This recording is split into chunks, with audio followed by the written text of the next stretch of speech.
En République démocratique du Congo, le groupe armé M23 affirme avoir entamé concrètement le retrait de ses troupes d'Ouvira dans la province du Sud Kivu. C'est une ville qui a été conquise par ses miliciens il y a 8 jours au terme d'une offensive éclair qui a provoqué la colère des États-Unis. Et pour cause, c'était juste au lendemain de l'accord de paix conclu à Washington. Le récit de Grégory Fontana. Sitôt le retrait en cours du M23 annoncé, sitôt ces images diffusées sur les réseaux sociaux par des proches du mouvement rebelle, celles de ces hommes en treillis qui quittent la caserne qu'ils occupaient depuis plus d'une semaine. Et au petit matin, aucun homme en uniforme ni en armes n'est visible autour des bâtiments, ni devant la mairie, symbole de la chute de la ville. Départ effectif ou pas, des éléments du M23, certains habitants ont le sentiment d'être livrés à eux-mêmes. La plus grande inquiétude que nous avons, c'est le fait de voir le départ des troupes qui étaient ici.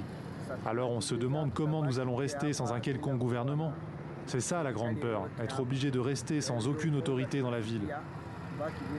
Un retrait qui doit être achevé dès ce jeudi, précise le communiqué publié par le M23 qui appelle la population à rester calme. La réaction des autorités congolaises a été immédiate, commentant tout d'abord les images de la nuit, faisant observer que les véhicules qui quittent la caserne sont quasiment vides, affirmant ensuite que des éléments du M23 sillonnent depuis la ville en tenue civile et que d'autres se sont redéployés sur les hauteurs d'Ouvira.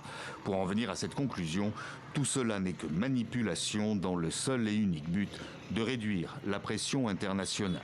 En attendant, à Kinshasa, des voix de la majorité présidentielle garantissent que la sécurité des habitants sera assurée.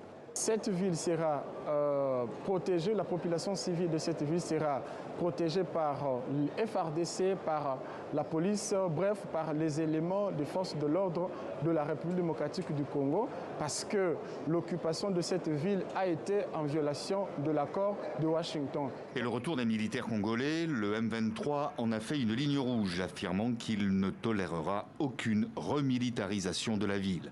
Il avait notamment conditionné son retrait au déploiement d'une force qualifiée de neutre pour garantir le cessez-le-feu.